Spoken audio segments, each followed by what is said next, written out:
Google Business Profile. What is it? How can it help me win more jobs? And better yet, how can I check and make sure mine is set up and claimed for my restoration business? All that in this episode. This isn't just any podcast. This is your secret weapon for dominating the market. This is the Restoration Marketing Secrets Podcast, and this is your host, Sean McMeen.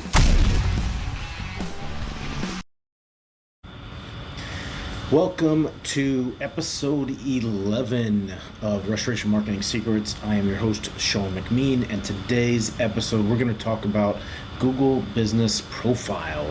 What is it? How can it help me get more jobs? So let's go ahead and dive into some actionable steps here that you can use for your damage restoration business or home service business. And ultimately, if you follow these steps, you are going to win more jobs. Google Business Profile or Google Maps or Google My Business, those all are the names associated with basically your online profile for your business within Google. Google is constantly making changes to this section, and they are doing algorithm updates, all these fancy technical terms as far as like where, how many positions show. Right now there's 3 positions that show in the Google Maps section when somebody searches for services in a specific area.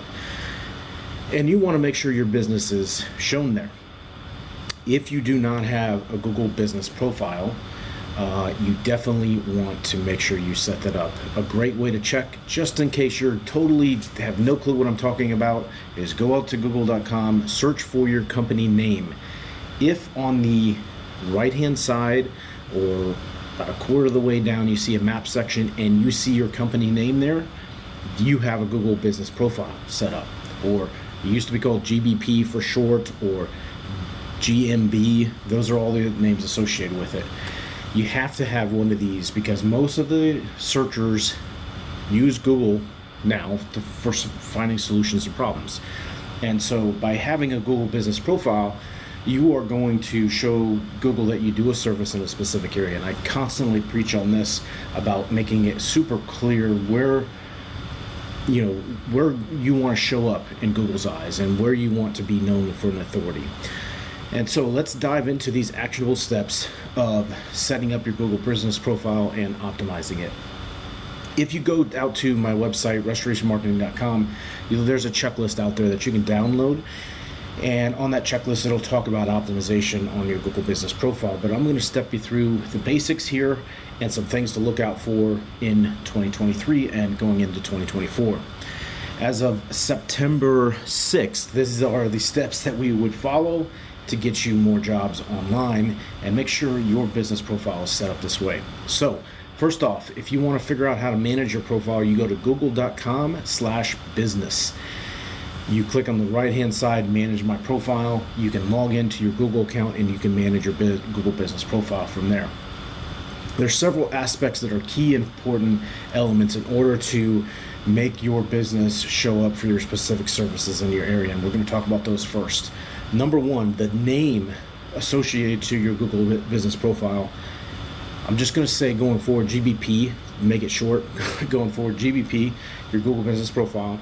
Your name associated to that needs to match your DBA or your corporate registration. It used to be you could keyword stuff this, and sometimes you can still get away with it, but if your profile gets flagged by saying, let's say your company is A1 Damage Restoration, and you throw in Chicago as part of that name in there, but your DBA doesn't have Chicago in it, you could get flagged and have your profile suspended. So be careful when you're adding those names in there. Now, you can perfectly fine go out there and create a DBA for your business, A1 Damage Restoration Chicago, and that is your DBA, and you can verify that based on what's registered for your company. And I would highly recommend doing that. So the business name is critically important to help you associate. It is one of the key ranking signals on a Google Business Profile, is the name. And if you have some keywords related to your main service and the location, it's only going to help you.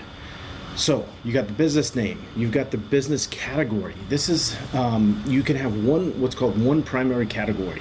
If you're on water damage restoration, you want to have water damage restoration service as the primary category. You can bolt on additional services to that, such as fire damage restoration, or if you do carpet cleaning, janitorial services, kitchen and bath remodeling, those sort of things. If you're a roofing company, you want to have your primary service as your main category. You'd have roofing, and if you do restoration as well, you'd have the other ones as your secondary categories. Take a look and see what your competitors are doing, and you want to be doing something similar for your primary business category. And at the end of the day, if you just search the main service that you provide, if it's water damage restoration, you'll see that everybody has the primary category of water damage restoration. So now that you got your business category set, you want to set a business description for your company. You can go up to 750 characters in this description. Do not keyword stuff, but explain who your business is, what type of services you offer, and the location of where you primarily service. You don't want to keyword stuff it, but you got 750 characters to work with there. So you could say something like A1 Damage Restoration Company offers water damage restoration, mold remediation, and fire damage restoration services in Chicago, Illinois. We have been in business since 1987, blah, blah, blah, blah. You get the point there. So go ahead and optimize that and take advantage of that entire 750 characters in that section. The next thing down is opening date. Go ahead and fill out every single item here on this business information as you possible. So when did your business open? Then you want to go down to phone number. In the phone number, you want to make sure that this is a phone number that is associated primarily. You can have a primary phone number and a secondary phone number.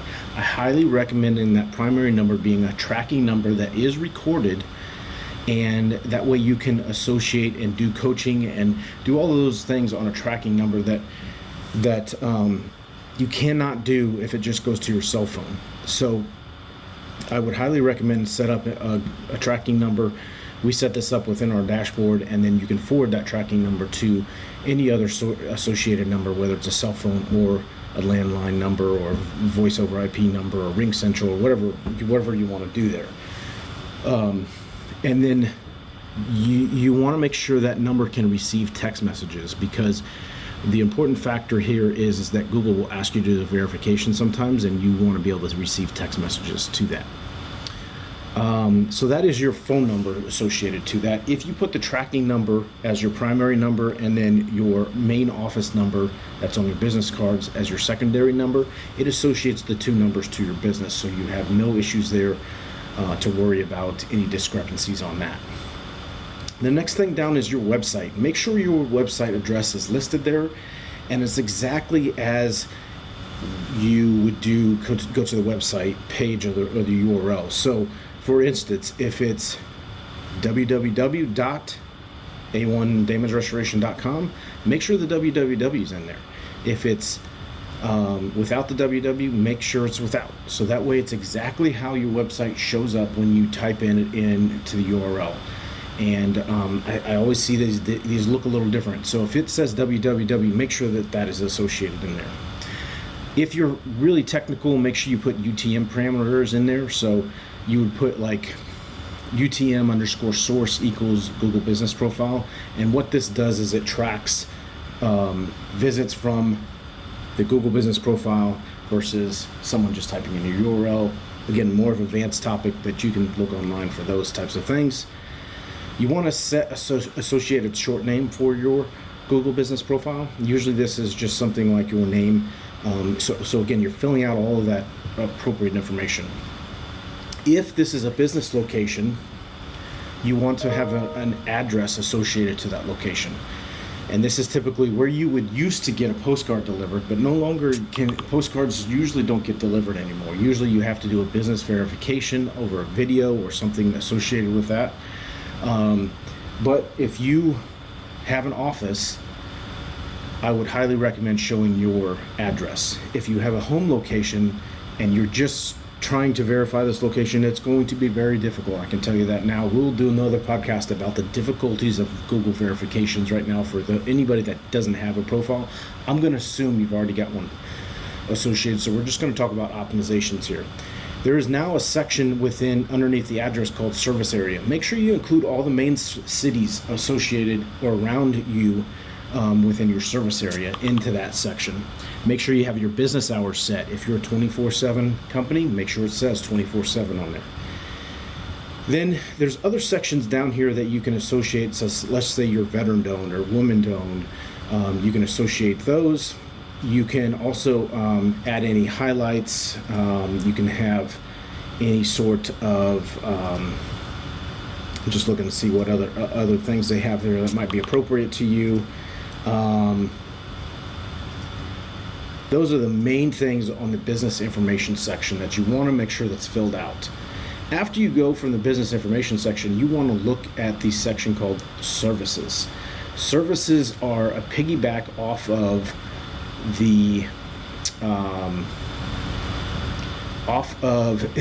the primary category. So for example, if you have water damage restoration as your primary category, you can then also have sub-services related to that. And what Google will do is they will recommend sub-services that are highly relevant to that primary category, such as water damage - related cleanup repair, or flood cleanup, or fire damage cleanup and repair, flood restoration, mold mitigation, all of those. You want to check all of those that are associated with your company and the service that you provide, and do not check the ones that are not.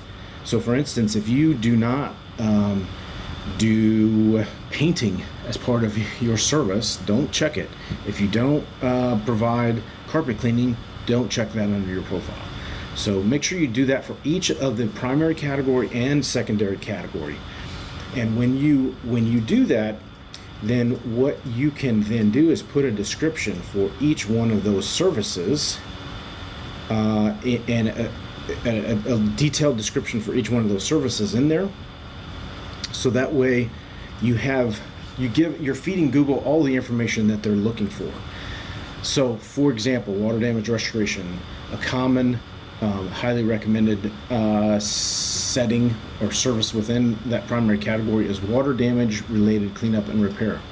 And so what Google will do, if you click in there and you can see it, you can write a 300 character description of your service offering related to water damage related cleanup and repair.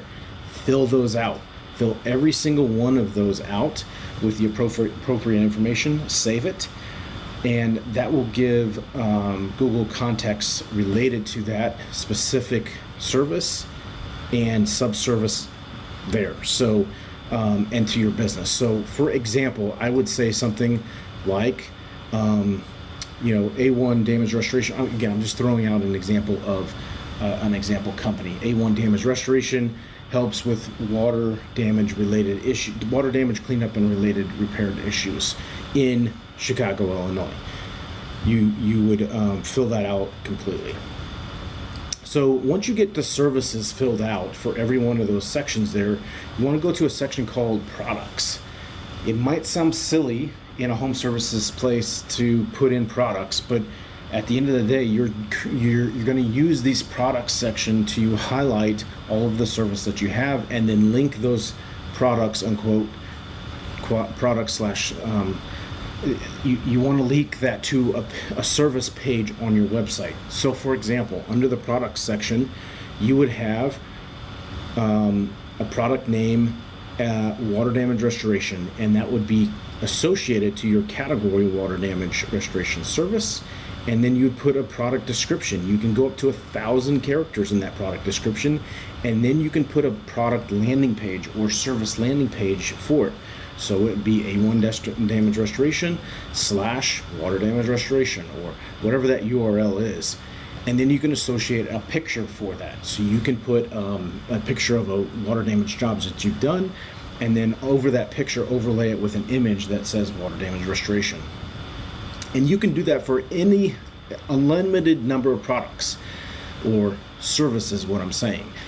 So just because it says products doesn't mean it needs to be a physical product. It can be any service related to the categories that we talked about before. So do that for every single service that you provide, and then you'll help clear up some signals. The other thing that you want to make sure you do is you want to make sure you are actually utilizing a couple pieces of settings in here, such as adding photos. You want to have a photo for your logo and a cover image for those.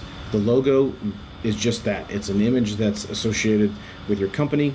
Try to make it as clear as possible when you upload it. And then you want to add a cover image as well. There are special size requirements for those, so you just have to pay attention to that, or otherwise some things will get cropped off on there. You can also upload pictures of, of different, such as your vehicles or your equipment or your office or your team. Those are all relevant things that you can upload to your profile to give Google more information about your business. And so once you add those in there, the final thing I will recommend you do is enable messages. So messages, what that does is allows people to send you a chat message, and that chat message, you can, instead of someone calling you, they can actually send you a message, and you'll get an alert to your phone, or an email alert from Google saying somebody sent you a message. So that's a positive thing to enable. If you enable people booking appointments, you can also add a booking appointment link in there. And then finally, you want to go to the part to the, let's see, what is that? The performance section, I believe, and you want to enable call tracking in there. So basically what that is going to do is allow you to, it's going to allow you to see the performance of phone calls that come in from your Google Maps profile.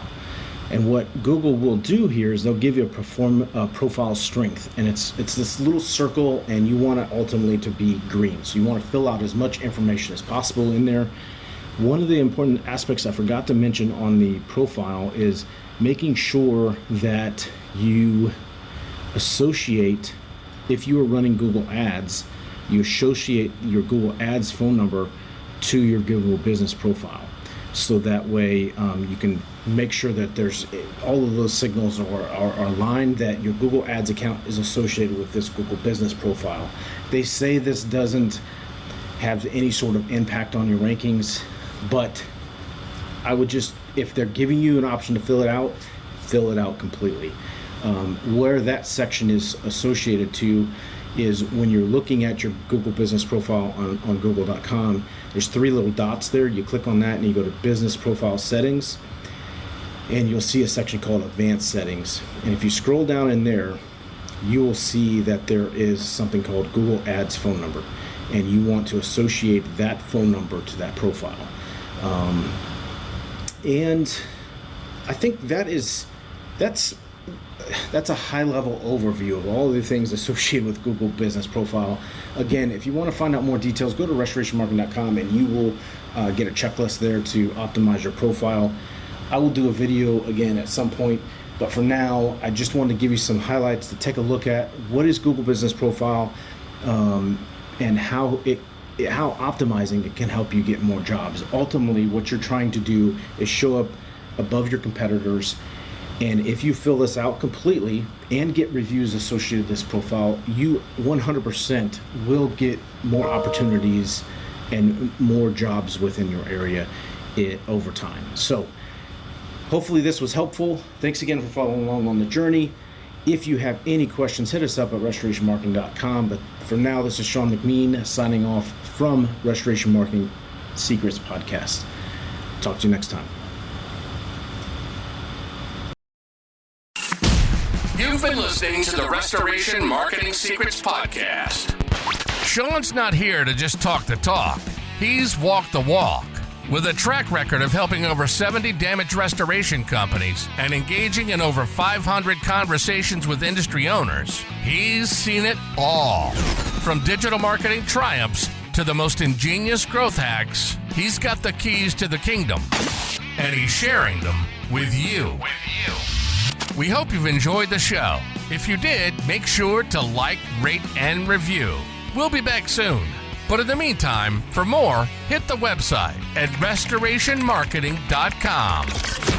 See you next time on the Restoration Marketing Secrets Podcast.